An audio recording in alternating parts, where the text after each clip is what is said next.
Good morning students. Welcome back to another video of Strength of Material. આપણો subject છે diploma mechanical એન્જિનિયરિંગના third સેમેસ્ટરમાં strength of material બરાબર છે. આપણું જે સબ્જેક્ટ છે એમાં લાસ્ટ લેક્ચરમાં આપણે નવું ચેપ્ટર સ્ટાર્ટ કર્યું હતું ડિફ્લેક્શન ઓફ બીમ બરાબર. એમાં આપણે જોઈ ગયા હતા જનરલ ઇન્ટ્રોડક્શન જોઈ ગયા હતા કે આપણે ચેપ્ટરમાં કઈ કઈ વસ્તુ શીખવાની છે. પછી આપણે જોઈ ગયા હતા કે સ્લોપ કોને કહેવાય અને કેન્ટિલીવર બીમ અને સિમ્પલી સપોર્ટેડ બીમ હોય તો એના માટે આપણે સ્લોપ કયો આવે બરાબર. પછી આપણે જોઈ ગયા હતા ડિફ્લેક્શન કે ડિફ્લેક્શન કોને કહેવાય અને કેન્ટિલીવર બીમ માટે અને સિમ્પલી સપોર્ટેડ માટે આપણે ડિફ્લેક્શન કેવી રીતે ફાઇન્ડ આઉટ કરી શકીએ. એના પછી આપણે જોઈ ગયા હતા સ્લોપ અને ડિફ્લેક્શનના equation for different condition of beam. અને માનો કે કેન્ટિલીવર બીમ છે તો કેન્ટિલીવર બીમના ફ્રી એન્ડ પર જો ખાલી પોઈન્ટ લોડ લાગતો હોય ત્યાં ડિફ્લેક્શનની અને સ્લોપની ફોર્મ્યુલા શું આવે એ જોઈ ગયા હતા. પછી કેન્ટિલીવર બીમ પર આખો યુડીએલ લાગતો હોય ત્યારે શું ઇક્વેશન આવે એ જોઈ ગયા હતા. પછી પોઈન્ટ લોડ વિથ યુડીએલ એના માટે શું કન્ડિશન આવે છે સ્લોપ અને ડિફ્લેક્શનની એ જોઈ ગયા હતા. સેમ રીતે આપણે જોઈ ગયા હતા સિમ્પલી સપોર્ટેડ બીમ માટે બી. અને પછી આપણે બે એક્ઝામ્પલ્સ સ્ટડી કરી ગયા હતા. આ લેક્ચરમાં આપણે બીજા બધા એક્ઝામ્પલ્સ જોવાના છે ચેપ્ટર રિલેટેડ. એક્ઝામ્પલ નંબર 3 છે a simply supported steel beam of 4 meter span having a rectangular section of 150 mm by 300 mm is subject to 50 kN per meter UDL over the entire span. Find maximum slope and deflection of the beam.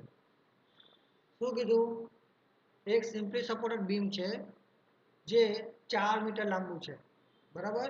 એનું section આપણને આપ્યું છે 150 by 300 mm બરાબર. ને શું કીધું કે આપણો જે બીમ છે એના પર 50 કિલોન્યુટન પર મીટરનું શું લાગે છે યુડીએલ લોડ લાગે છે આખા સ્પાન ઉપર. તો આપણને મેક્સિમમ ડિફ્લેક્શન અને મેક્સિમમ સ્લોપ ફાઇન્ડ આઉટ કરવાનું છે બીમ માટે. તો પહેલાં આપણે કન્સિડર કરી લઈએ આપણી ઈની વેલ્યુ કરી લઈશું આપણે 2 × 10⁵ ન્યૂટન પર mm સ્ક્વેર બરાબર. હવે આપણે ફાઇન્ડ આઉટ કરીશું આપણા આઈની વેલ્યુ. તો આપણને જે સેક્શન આપ્યો છે એના પરથી આપણને આઈ મળી જશે મોમેન્ટ ઓફ ઇનર્શિયા BD³/12. તો શું મળવાનું 337.5 × 10⁶ mm⁴. આ આપણને મળી ગયું આપણા આઈની વેલ્યુ. ઈની વેલ્યુ મળી ગઈ, આઈની વેલ્યુ મળી ગઈ, ડબલ્યુ આપણને આપેલો છે, એલબી આપણને આપેલો છે. તો આપણે મૂકીએ આપણા રિલેશન બસ સ્લોપ અને ડિફ્લેક્શન માટેનું ઇક્વેશન કોના માટે તો simply supported beam with entire UDL. તો એના માટે આવશે θ A = θ B WL³/24EI. Value input કરો તો શું થવાનું 50 × 4000³ ડિવાઇડેડ બાય 24 × 2 × 10⁵ × 337.5 × 10⁶. તો આપણને મળશે θ A = θ B બરાબર 1.975 × 10⁻³ રેડિયન્સ. હવે રેડિયન મળ્યું એમાંથી આપણે શું કરવાનું છે ડિગ્રીમાં ફેરવવાનું છે. તો શું થવાનું આપણા આ વેલ્યુ સાથે મલ્ટીપ્લાય કરો 180/5. તો આપણને મળશે θ A અને θ B ની વેલ્યુ ડિગ્રીમાં 0.113 ડિગ્રી. એટલે કે મને સ્લોપ કેટલો મળવાનો 0.113 ડિગ્રીનો. પછી આપણે ઇક્વેશન મૂકીએ ડિફ્લેક્શનનો.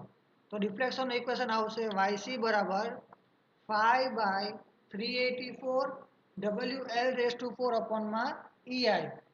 તો વેલ્યુ મૂકો તો 5/384 × 50 × 4000⁴ ડિવાઇડેડ બાય 2 × 10⁵ × 337.5 × 10⁶.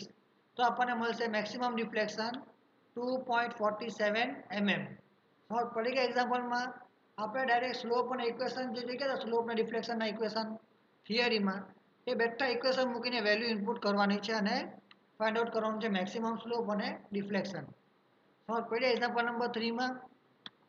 હવે આપણે જોવાના છે નેક્સ્ટ એક્ઝામ્પલ નંબર 4. શું કીધું a 4 meter cantilever beam has 250 by 400 mm rectangular section. શું કીધું 4 મીટર લાંબો કેન્ટિલીવર બીમ છે એનો સેક્શન કેટલો આપ્યો છે આપણને 250 by 400 mm no. It carries full span UDL of 98 kN per meter. मतलब કે 98 kN per meter નો શું લાગે છે આખા પર UDL લોડ લાગે છે. If self weight of the beam is 2 kN per meter. મારા બીમ નો પોતાનો વજન કેટલો છે 2 kN per meter જેટલો. And E બરાબર 160 ગીગાપાસ્કલ. તો ફાઇન્ડ મેક્સિમમ સ્લોપ અને ડિફ્લેક્શન. હવે આપણે યુડીએલ લોડ આપેલો છે અને આપણે શું કર્યું બીમનો પોતાનો વજન પણ કન્સિડર કરવાનો છે. તો આપણા બીમનો ટોટલ લોડ કેટલો લાગવાનો તો ટોટલ લોડ બરાબર 98 પ્લસ 2 આપણો યુડીએલ લોડ પ્લસ સેલ્ફ વેટ એટલે કેટલો આવશે 100 કિલોન્યુટન પર મીટર બરાબર. તો તમે જોઈ શકો છો ફિગરમાં 4 મીટર લાંબો કેન્ટિલીવર બીમ આપ્યો છે એના ઉપર યુડીએલ લોડ લાગે છે કેટલો 100 કિલોન્યુટન પર મીટરનો કારણ કે આપણે સેલ્ફ વેટ કન્સિડર કર્યું છે એના માટે. પછી આપણને આપ્યું છે ક્વેશ્ચનમાં આપણો સેક્શન આપ્યો છે 250 બાય 400 તો આપણને આઈ ની વેલ્યુ મળશે બીજી ક્યુબ બાય 12 થી તો કેટલું મળશે 1.333 ઇન્ટુ 10⁹ mm⁴ આપણે આઈ ની વેલ્યુ મળી ગઈ અને એની વેલ્યુ આપેલી છે 160 ગીગાપાસ્કલ તો કેટલું થવાનું 160 ઇન્ટુ 10⁻³ ન્યૂટન પર mm સ્ક્વેર. ગીગાપાસ્કલનું શું કર્યું આપણે ન્યૂટન પર mm સ્ક્વેરમાં કન્વર્ટ કર્યું બરાબર. હવે આપણા કેન્ટિલીવર બીમ પર જ્યારે યુડીએલ લોડ લાગતો આખા સ્પાન પર ત્યારે સ્લોપનો ઇક્વેશન શું આવવાનો theta B is equal to WL³/6EI. બધી વેલ્યુ ઇનપુટ કરો તો આપણને થીટા બી મળશે રેડિયન્ટમાં 0.005 રેડિયન. હવે આને ડિગ્રીમાં કન્વર્ટ કરો તો શું આવવાનું 0.005 ઇન્ટુ 180/π તો શું થવાનું ડિગ્રીમાં કન્વર્ટ થઈ જશે તો આપણને મળશે સ્લોપ આપણો 0.286 ડિગ્રી બરાબર. સ્લોપ મળી ગઈ આપણને. હવે આપણે ફાઇન્ડ આઉટ કરવાનું છે ડિફ્લેક્શન. તો ડિફ્લેક્શન માટે ઇક્વેશન આવે YB બરાબર WL⁴ divided by 8EI. Value input કરો 100 આવશે W, L આવશે 4000, E ની વેલ્યુ આવશે 160 × 10⁻³ અને I ની વેલ્યુ આવશે 1.333 × 10⁹ તો આપણને મળશે maximum deflection equal to 15 mm બરાબર. હવે પહેલી એક્ઝામ્પલમાં સિમ્પલ જ એક્ઝામ્પલ છે આપણે ખાલી ડાયરેક્ટ ફોર્મ્યુલા મૂકવાની છે આપણે જે ઉપર સ્ટડી કરી ગયા હતા થિયરીમાં એ ફોર્મ્યુલા બરાબર. ચલો પછી સેકન્ડ એક્ઝામ્પલ નંબર 5.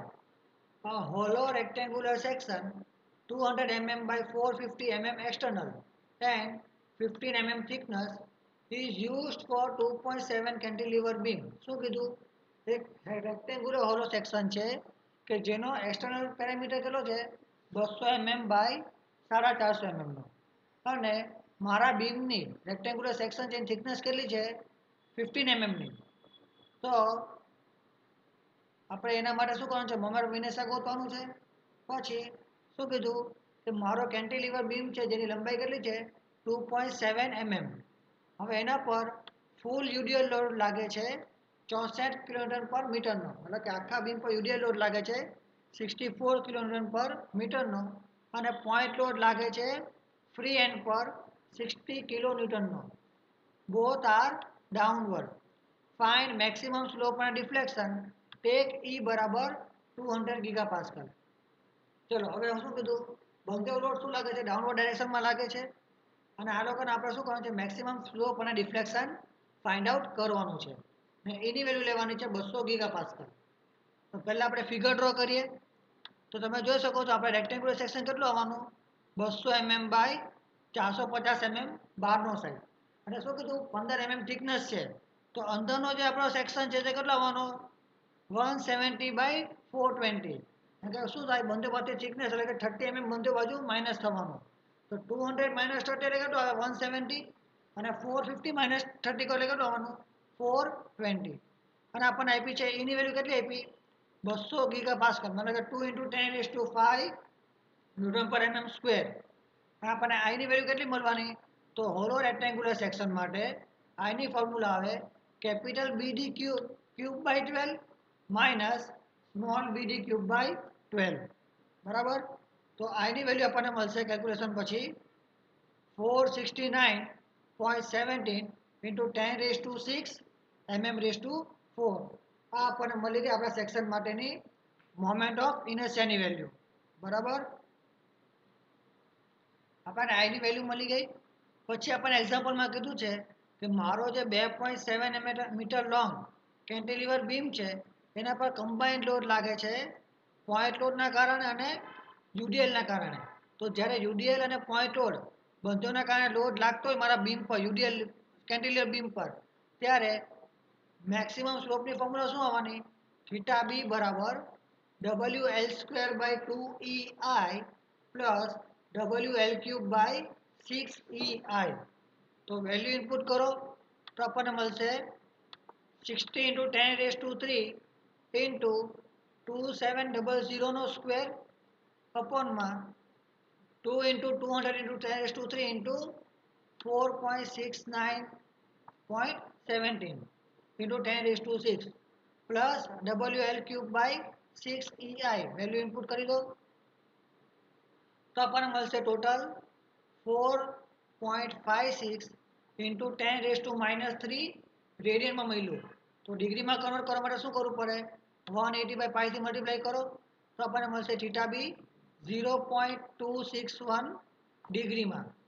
અને ડિફ્લેક્શનની ફોર્મ્યુલા આવવાની YB બરાબર WL³/3EI plus WL⁴/8EI. Value input કરો તો YBની વેલ્યુ આવશે 4.195 પ્લસ 4.53. તો YB મળશે આપણને 8.72 mm. બરાબર, જે આપણું મેક્સિમમ ડિફ્લેક્શન છે આપણા બીમ માટેનું. સમજ પડી ફિફ્થ એક્ઝામ્પલમાં. પછી આવશે નેક્સ્ટ એક્ઝામ્પલ, એક્ઝામ્પલ નંબર 6. બધા એક્ઝામ્પલ સિમ્પલ જ છે, ખાલી આપણને ફોર્મ્યુલા કઈ મૂકવાની છે એ ડિસાઈડ કરવાનું છે. બરાબર, પછી શું કીધું sixth એક્ઝામ્પલમાં? A simply supported beam 3 meter in span is subjected to UDL of 10 kN per meter over entire span with central point load of 5 kN. The cross section of the beam is 150/300 mm. Calculate maximum deflection અને slope. શું કીધું? એક simply supported beam છે. બરાબર, આપણો simply supported beam છે કેટલો? 3 metre span વાળો. હવે આ બીમ પર સેન્ટ્રલ પોઈન્ટ લોડ લાગે છે 5 કિલોન્યુટનનો અને યુડીએલ લોડ લાગે છે 10 કિલોન્યુટન પર મીટરનો. અને આપણને ક્રોસ સેક્શન આપ્યું છે 150/300. તો આપણા સોલ્યુશન માટે પહેલા આપણે શું કરીએ? આઈની વેલ્યુ ફાઇન્ડ આઉટ કરીએ. આઈની વેલ્યુ કેટલી આવવાની? BD³/12. તો આઈ મળશે 337.5 into 10 raised to 6 mm raised to 4. ને આપણે ઈ લઈ લઈએ 200 ગીગાપાસ્કલ, મતલબ કે 2 into 10 raised to 5 ન્યૂટન પર mm સ્ક્વેર. ને આપણને એલ આપ્યો છે 3 મીટર, મતલબ કે 3000 mm. હવે કમ્બાઇન્ડ પોઈન્ટ લોડ અને UDL load on simply supported beam માટે theta A equal to theta B, મતલબ કે સ્લોપનું ઇક્વેશન આવશે theta A equal to theta B is equal to WL²/16EI plus WL³/24EI. Value input કરો તો W બરાબર 5 into 10 raised to 3 ન્યૂટનમાં ફેરવો, કિલોમીટરમાંથી આપણે શું કર્યું? ન્યૂટનમાં લઈ ગયા, એટલે આવશે 5 into 10 raised to 3 into એલની value કેટલી છે? 3000. તો 5 into 10 raised to 3 into 3000 નો સ્ક્વેર ડિવાઇડેડ બાય 16 mm. એની વેલ્યુ કેટલી આવવાની? 2 into 10 raised to 5 ને આઈની વેલ્યુ છે 337.5 into 10 raised to 6 ને WL³/24EI મૂકો વેલ્યુ તો શું થવાનું? 4.16 into 10 raised to -5 plus 1.66 into 10 raised to -4. હવે આપણે જ્યારે વેલ્યુ ઇનપુટ કરો ત્યારે ધ્યાન રાખવાનું કે કેપિટલ ડબલ્યુ છે કોના માટે છે? આપણા પોઈન્ટ લોડ માટે. અને સ્મોલ ડબલ્યુ કોના માટે છે? આપણા યુડીએલ લોડ માટે. બરાબર, તો થીટા એ મળશે આપણને theta equal to theta B 2.08 into 10 raised to -4 radians. જો ડિગ્રીમાં ફેરવો હોય તો શું કરવું પડે? 180/π થી મલ્ટીપ્લાય કરી નાખો. શું મળશે આપણને? વેલ્યુ મળશે ડિગ્રીમાં. આ આપણને મળી ગયું મેક્સિમમ સ્લોપ. હવે આપણે ફાઇન્ડ આઉટ કરવાનું છે ડિફ્લેક્શન. તો ડિફ્લેક્શન માટે ફોર્મ્યુલા આવશે y બરાબર WL³/48 EI plus 5/384 WL⁴/EI. Capital W બરાબર પોઈન્ટ લોડ અને સ્મોલ w બરાબર આપણો યુડીએલ લોડ. તો YC ની વેલ્યુ મળશે 0.0416 પ્લસ 0.156. તો YC કેટલો મળશે આપણને 0.197 mm. તો મેક્સિમમ ડિફ્લેક્શન મળવાનું આપણને 0.197 mm. હવે આપણે જે એક્ઝામ્પલ્સ જોઈ ગયા મેક્સિમમ સ્લોપ અને ડિફ્લેક્શન ફાઇન્ડ આઉટ કરવાના. કેન્ટિલિવર બીમ અને સિમ્પલી સપોર્ટેડ બીમ માટે જોઈ ગયેલા છે. આમાં કોઈને બી પ્રોબ્લેમ હોય કે ડાઉટ હોય મને કોન્ટેક્ટ કરી શકે છે, મેસેજ કરી શકે છે, કાં પછી કોલ કરી શકે છે, કાં પછી કોમેન્ટ સેક્શનમાં કોમેન્ટ પણ કરી શકે છે. આ વિડીયોને લાઇક અને શેર કરો, ચેનલને સબસ્ક્રાઈબ કરો. Thank you for watching this video.